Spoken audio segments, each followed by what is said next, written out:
15 of the best purple dresses in cinematic history. As the 6th installment of this series, I'm sure most of you are already familiar with the premise, but for any new viewers, today we're going to be taking a look at 15 of the best purple dresses in film. As always, the dresses will be listed in no particular order, and we'll be focusing on purple outfits with an interesting backstory, important symbolic meaning, a lasting cultural legacy, or simply look spectacular.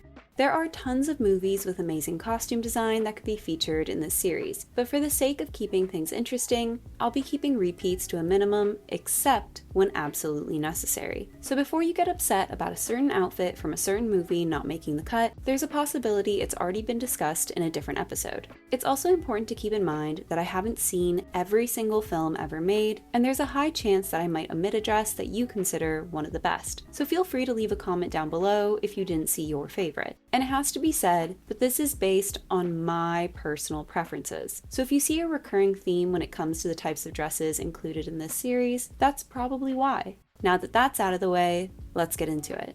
Funny Girl.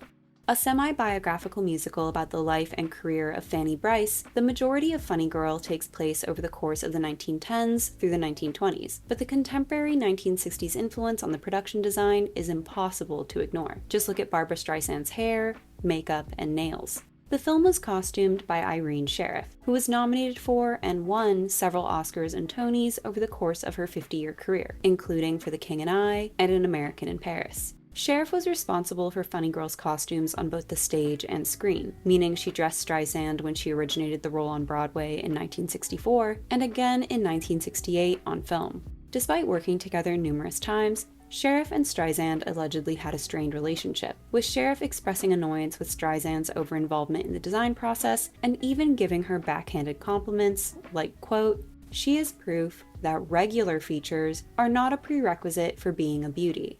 Regardless of what they thought of one another, Sheriff always made sure that Streisand stood out on screen, with every outfit in Funny Girl making her look like the star she was meant to be. The costumes were not only used to mark the passage of time, but also Fanny Brice's evolution from a young girl desperate to become a star to a wealthy woman madly in love. There are a lot of amazing outfits in the film, like her sparkling dinner gown, or the orange dress she wears during the legendary Don't Rain on My Parade scene, which, fun fact, was originally screen tested in green. But my favorite dress in the entire film has to be the purple one she wears to dinner with Nick when they first confess their feelings for each other. Everything from the flowers in her hair to her giant wrap are the same beautiful shade of purple. And while it's undeniably over the top, it still manages to be cohesive, making her look elegant instead of tacky. It's also a subtle callback to when she and Nick first met, with Fanny wearing a similarly colored dress. The color is a perfect contrast to all the lush reds in the background of the scene, making her the center of attention, foreshadowing how she's going to become the face of their relationship. The outfit features an empire waistline, which saw a bout of popularity during the early 1800s, before making a resurgence during the film's 1910 setting and returning once again during the 1960s, making it a great example of how cyclical fashion can be. The dress also has a hobble skirt, a short-lived fashion trend from the time period that inadvertently restricted women's movement. The style was often ridiculed as a result, and by the start of World War I, they had become obsolete. This cumbersome design is a great way of showing how Fanny is willing to sacrifice her own well-being for Nick's benefit, something that we see throughout the film. And with the dress causing her to trip over herself, it's a pretty literal representation of how she's fallen head over heels. Not to mention, the addition of the bizarre skirt style also highlights how her newfound wealth has given her the ability to be remarkably on-trend. The film actually had a lesser-known sequel released in 1975, Funny Lady, which followed Fanny Brice from the 1930s through the 1940s. I prefer its predecessor in almost every regard, but the glamorous costumes designed by Bob Mackie sure are fun to look at, even if they're even more ahistorical than Irene Sheriff's designs. The Great Gatsby. I'm sure that my choice of the 2013 version of The Great Gatsby over the 1974 adaptation will cause quite a stir, but as someone who loves a bit of pomp and circumstance, I really appreciate how dedicated they were to extravagance. Although Catherine Martin designed most of the film's wardrobe, she had some help from Miuccia Prada, who reworked 40 of her brand's existing styles for the extras, and this high fashion direction was intended to highlight the opulence of the characters' lifestyles. As a whole, the costumes in The Great Gatsby are a contemporary reinterpretation of 1920s fashion, with the women's costumes featuring a lot more bling and significantly tighter silhouettes than what would have actually been seen at the time. According to Martin, quote, "I don't want a nostalgic New York. I want a New York that feels as vibrant and sexy and visceral and modern as it would have to Zelda or Fitzgerald." And this modern influence is reflected in other aspects of the film, like its soundtrack and visual effects. For most of the film, Daisy opts for cream colors which blend into her hair and skin, giving her an almost ghostly appearance. This mirrors how she's haunting Gatsby and influencing his every decision, while also being symbolic of how she's long lost her passion for life. She's just a beautiful doll going through the motions. The purple dress she wears to Nick's is her first pop of color, foreshadowing how her reunion with Gatsby will bring about a change in all of their lives, for better or for worse. The color is pulled directly from the novel, which is why Mia Farrow is also wearing purple in the 1974 version. But I like how the dress in 2013 is a lot more fussy, highlighting how regardless of her and Gatsby's romantic connection, Daisy is ultimately shallow and self-serving. With its abundance of ruffles, the dress reminds me of wisteria, which are symbolic of love, endurance, and obsession, and the excessive trim is also a great way of showing off Daisy's femininity and wealth. With her lace gloves, stockings, and hat, Daisy is abiding by social etiquette of the time period, a nice detail that reiterates how she does everything that's expected of her. Cabaret. An adaptation of the 1966 stage musical of the same name, which itself was inspired by the 1951 play I Am a Camera, which was based on the 1939 novel Goodbye to Berlin, Cabaret follows performer Sally Bowles in Germany during the Jazz Age. Sally Bowles was inspired by Jean Ross, but for Liza Minnelli's turn as the character, she took notes from film star Louise Brooks. This brought Sally in a more vampy direction than other interpretations, with Minnelli sporting a jet black bob, green nails, exaggerated eyeshadow, and a moody color palette that upped the character's sex appeal. While set in the early 1930s, the costumes in Cabaret have a distinct 1970s twist to them. Take for instance Sally's mine hair outfit. The hot pants, waistcoat, and stockings aren't that far off from what certain musicians like Suzie Sue, Cherie Currie, and Debbie Harry were wearing at the time. However, it isn't a complete fantasy either, with the ensemble being loosely inspired by Marlene Dietrich in the 1930 German film Blue Angel. By incorporating underwear as outerwear, the outfit pays homage to the cabaret setting, but with the masculine touches like the bowler hat and waistcoat, they also hint at Sally's unconventional mindset and sexuality. For the film's title song, Sally dons a purple halter dress with a beaded, stomach-bearing cutout. While dresses in the 1930s were pretty sexy, it wasn't quite to this degree, but it makes a lot of sense considering how Sally presents herself to the world. With Sally pretending to be content about her grim circumstances, the playfulness of the dress mirrors her facade, but we can infer that much like the dress, she's not going to be able to blend in, and the Nazis' rise to power will inevitably take its toll on both her and the country. The film was shot in Germany, and while the original plan was to source authentic vintage pieces from the 1930s, the production discovered that most of them had been disposed of during World War II. While they did manage to find a few pieces from the time period, most of the costumes were more recent, including the purple dress. Originally designed by Loris Azaro, who was known for his slinky silhouettes and beadwork, the dress had made its first on-screen appearance a year prior in the film Love Me Strangely, and it's remarkable how different the vibe feels just from a change of hair and makeup. I know it's sacrilege to say, but I truly think that Cabaret, or at least the novel it's based on, would be worth adapting again. The story's message feels even more applicable now than it did back in 1972, especially its exploration of oppression, injustice, and political turmoil. And while Liza Minnelli delivered an amazing performance, it doesn't really capture all the nuances of Sally's personality, and it'd be interesting to see a version where she actually was as mediocre of a singer as she's supposed to be. West Side Story. Irene Sheriff makes another appearance on this list for West Side Story, having designed the costumes for both the original Broadway production in 1957 and the film adaptation in 1961. Anita wears this iconic purple dress for two musical numbers, America and Mambo, which are my favorite sequences. As a seamstress, Anita most likely made her dress herself, and with its full skirt and sleeves, it's clear that she intended to dance her heart out. While you might think that Anita is wearing purple to match with Bernardo, I actually think it's the other way around, as Anita wears the color almost every time she's on screen, while he usually wears red. And I can definitely picture her picking out his clothing to ensure that they looked as presentable as possible. Although Anita expresses concern about the Sharks' gang activities and a desire to assimilate, her clothing highlights how she's still loyal to the Puerto Rican community. The sharks tend to wear red, black, and purple, while the jets wear yellow, orange, and blue. They're not on completely opposite ends of the color spectrum, but they can still be differentiated at a quick glance. Compared to other dresses on this list, it might seem relatively simple, but there's no denying that it made an impression, as evidenced by it being frequently referenced in parodies of the film. However, as I mentioned in the Yellow episode, I appreciate that in the 2021 version of West Side Story, they went in a totally different direction. The world of Suzie Wong.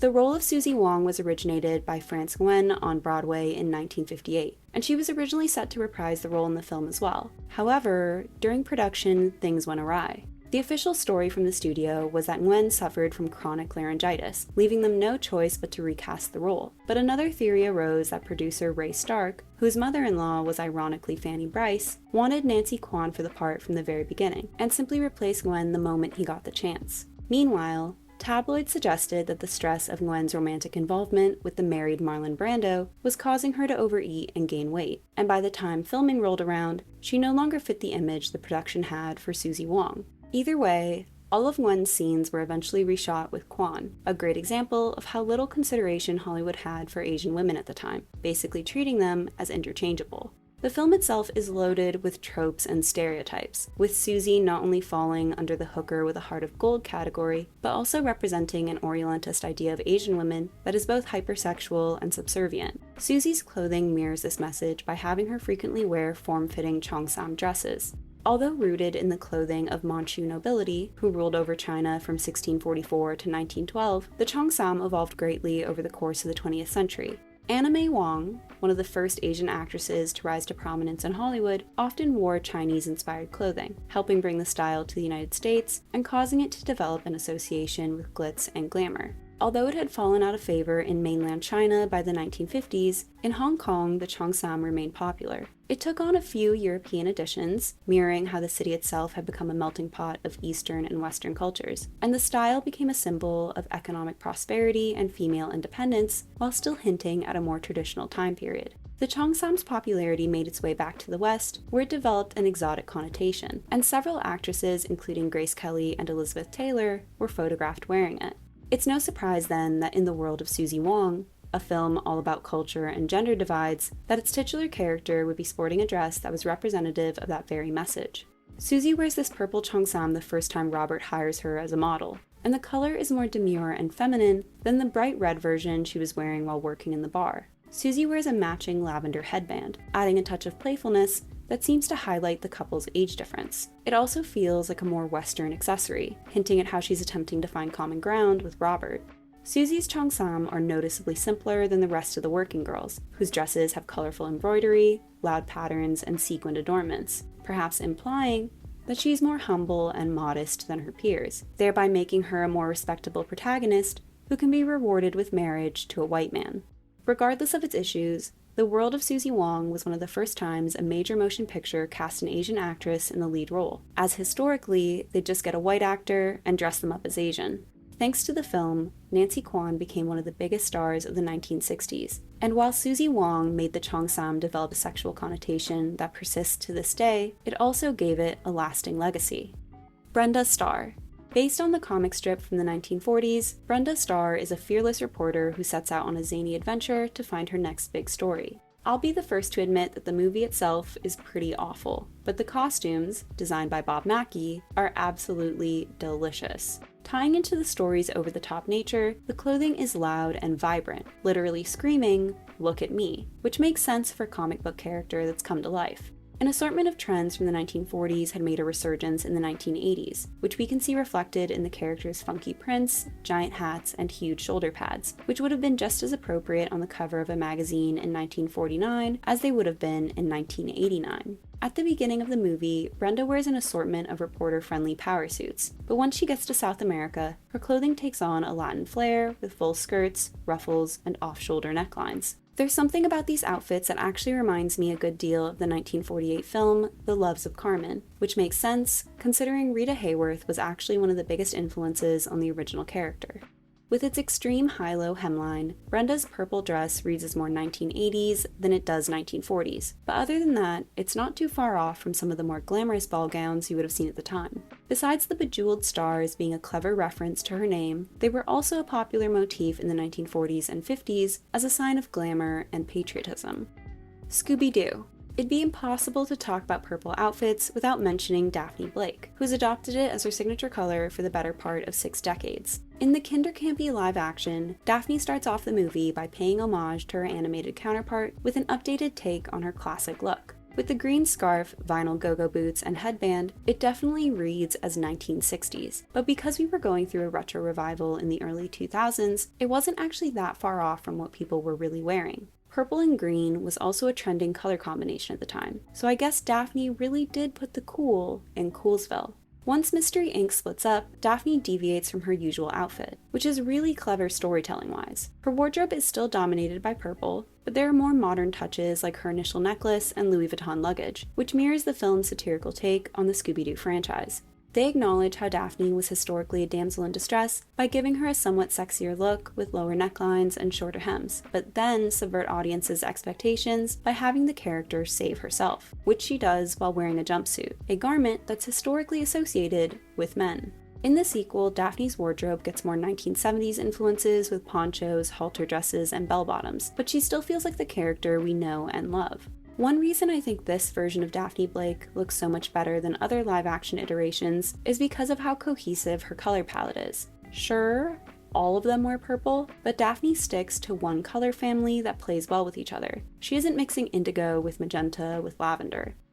My best friend's wedding. The outfits in My Best Friend's Wedding haven't made as much of an impact as some other rom-coms, but I think it'll get there someday. For most of the movie, Jules is dressed like the not like other girls girl that she is, with slacks, muted colors, and t-shirts. Meanwhile, Kimmy is a bit more fussy with her cardigans, pastels, and shift dresses. You can see that style philosophy reflected in what her bridesmaids are wearing, with the bubble hems, pastel florals, and headbands highlighting her youth and femininity. Jules' dress, on the other hand, is a huge deviation from the rest of the bridal party, making it clear that she doesn't belong. The floral accents, an obvious Kimmy addition, are a bit much, but the mermaid silhouette and bedazzled halter manage to be remarkably chic, and I do think that in white, this would be a stunning wedding dress. Miu Miu actually made a blue version for Sydney Sweeney while she was promoting Anyone But You, and it's one of my favorite subtle method dressing moments. Hum Dilde Chuke Sanam. If you've watched other installments of this series, then you already know that I'm a sucker for Nita Lula's designs. Compared to Devdas and Jodha Akbar, Aishwarya Rai's outfits in Hum Dilde Chuke Sanam are a little less ostentatious, no doubt because of the film's contemporary setting, but the numerous lehenga, dupatta, and sari that she does wear are still gorgeous. Nandini is a free spirit determined to follow her heart, which is reflected in her clothing, which start off in bold shades of red, green, and blue. While she battles her romantic feelings for a man who's not her betrothed, her wardrobe shifts to pastels, and after being forced to marry the man she doesn't love, they turn muted and dark. During a song and dance number where she fantasizes about her lover, she wears one of the many purple lehengas associated with their romance, and with its silver embroidery, it resembles the candle and night sky in the dream sequence, symbolizing her wish to be reunited. Notably, it's the last time that she wears purple in the film. Gladiator.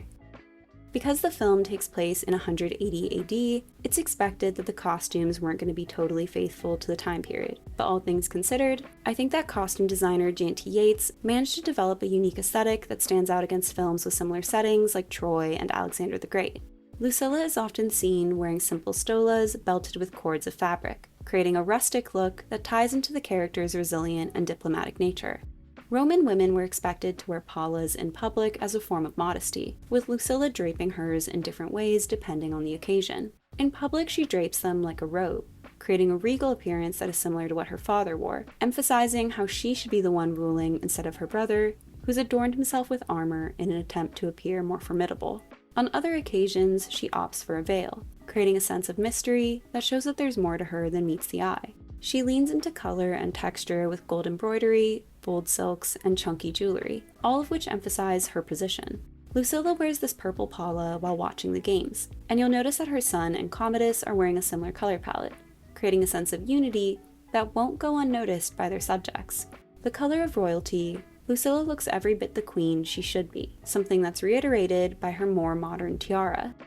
Yates returned for the Gladiator sequel in 2024, but the costumes don't really do it for me this time around. Maybe because they're missing all of the layers and draping that I loved so much in the first film. The Thief of Baghdad. One of the earliest Technicolor films, The Thief of Baghdad is a visual delight, with stunning sets, attractive actors, and colorful costumes, and it even wound up influencing Disney's 1992 Aladdin, to an extent that will actually shock you.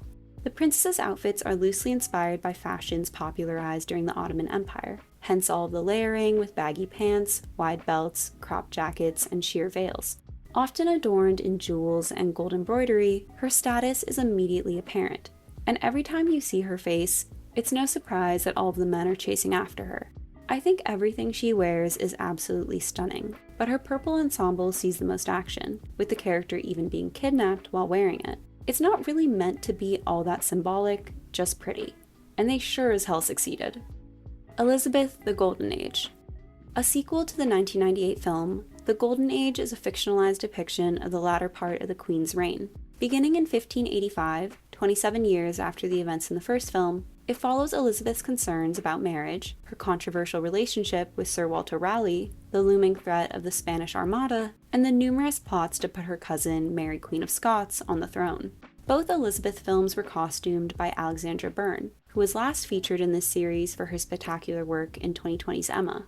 Because the film follows Elizabeth at an older age, where she's become more comfortable and confident in her role as queen, her wardrobe is significantly more ostentatious than it was in the prior film. Similar to how the story blurs fact and fiction, director Shekhar Kapoor actually discouraged historical research in regard to the costuming, and Byrne chose to emphasize storytelling rather than accuracy, resulting in a look that's only vaguely Elizabethan. The vast majority of the dresses feature the recognizable silhouette of the era, like the triangular bodice, wheel farthingale, and dramatic ruffs, but other trends that would be considered less appealing to 21st century audiences were ignored, like bombasting, which involved stuffing clothing with wool, sawdust, or horsehair in order to create a more exaggerated shape. Men would bombast their doublets, breeches, and cod pieces to appear larger and therefore more powerful, while women would fill their sleeves to create a more dramatic silhouette that emphasized their figure. Before Elizabeth came to power, fashion in England was largely inspired by the more somber styles worn in the Spanish court, but by the 1560s, garments had grown more colorful and featured more elaborate decorations. However, Elizabeth herself often wore black and white, which emphasized her wealth, status, and position as the Virgin Queen.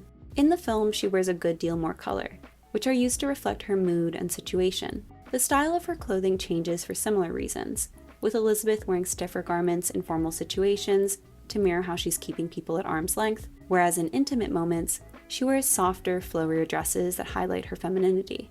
The real Elizabeth was known to wear gowns that were adorned with jewels and embroidery, but films rarely embrace that extreme level of ornamentation, as they're not only expensive, but can be quite difficult to wear. Instead, the film uses more modern trimmings reminiscent of haute couture designs, which makes sense considering Alexandra Byrne actually cited Balenciaga and Vivienne Westwood as inspirations for the Queen's wardrobe. Regardless of its historical inaccuracies, I love all of the costumes in the film, but some of my favorites include this white one, this blue one, and of course, this purple number. Donkey skin. I covered donkey skin extensively in the blue dress episode, but I decided it was worth talking about again since the fairy godmother's wardrobe is so different from the princess's. To give every character a distinctive look that related to their role in the story, their clothing took inspiration from different eras, with the king taking inspiration from the Renaissance, the prince Tudor fashions, the princess the Rococo period, and the fairy godmother Old Hollywood. Her more modern clothing is a subtle way of highlighting how, as a magical being, she doesn't exist in the same realm as the other characters. Her sort of go-with-the-flow mindset is mirrored by her gauzy, floaty, ruffly wardrobe, while her large, gravity-defying collar is a stand-in for traditional fairy wings. There are 3 versions of the dress: a dandelion yellow one that she's introduced in, a pale lilac one that she wears for most of the film, and a white version when she marries the king. Which one is your favorite? Great Expectations. Based on one of Charles Dickens' numerous novels, Great Expectations is a coming-of-age story that follows Pip, a neglected orphan who dreams of becoming a wealthy gentleman in order to win the love of the cold and cruel Estella, who has been taught since childhood to use her feminine wiles to bring about the downfall of men. While most adaptations of Great Expectations take place firmly in the Victorian era, based on the character's wardrobe, the film seems to have shifted the setting by several decades to the turn of the 19th century. It's for this reason that when Estella and Miss Havisham are first introduced, they're wearing a robe à la Française, a style that had fallen out of favor by the 1790s. With the robe à la Française being associated with French court dress, we can tell that the two are attempting to appear more well-to-do than they actually are, but to no avail, as they're terribly out of fashion. Years later, when Estella finally enters polite society and begins breaking hearts, we see her wear Regency-era fashions like Empire waistlines and Spencer jackets. There are some modern embellishments that make figuring out the exact timeline difficult, but the elaborate ringlets, ribbons, and braids in her hair leads me to believe it's supposed to be sometime in the 1810s, which is actually when the novel begins. In most adaptations, Estella is given a distinctive color palette as both a child and as an adult to tie them together. Green in 1998, red in 1999, blue in 2011, and pink in 2023. This is also the case in the 2012 film, with Estella donning varying shades of purple. At the beginning of the film, when she's still technically innocent, she wears lighter shades that are accented with darker trim, foreshadowing how malicious and selfish she'll eventually become. And by the time she's ensnared a man into her trap, her purples are so dark they're almost black. With the color being symbolic of wealth and power, it allows her to appear the part of a proper young lady in public, but in private, it's a cruel reminder that Estella has no say over her own life. The only weapon that she has is her beauty, which is sadly a double-edged sword. On occasion, she wears blue, but only when she's let her emotions get the better of her, which usually happens when Pip is concerned, and the color actually matches his eyes, making it clear that regardless of how she acts, she does love him. Hello, Dolly.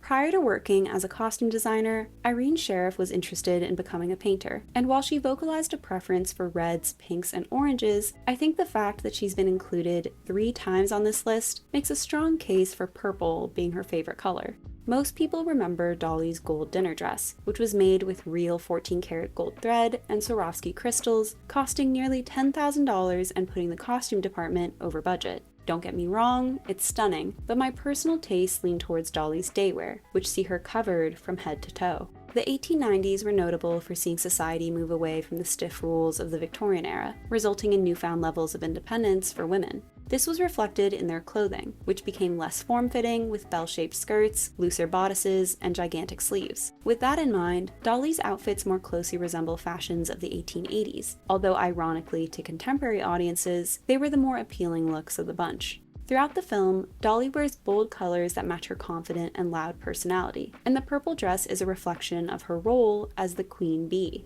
Even with the matching accessories, an Irene Sheriff staple, she doesn't look like a purple blob, which I attribute to the dress's various trims, which add a lot of texture and interest. Barbra Streisand was actually unsure about taking on the role, as at 27 years old, she felt she couldn't believably play a middle-aged, meddling matchmaker. Her take on Dolly wound up involving a lot more nagging than prior iterations, and when combined with the old-fashioned costumes, you don't even notice how young she actually is.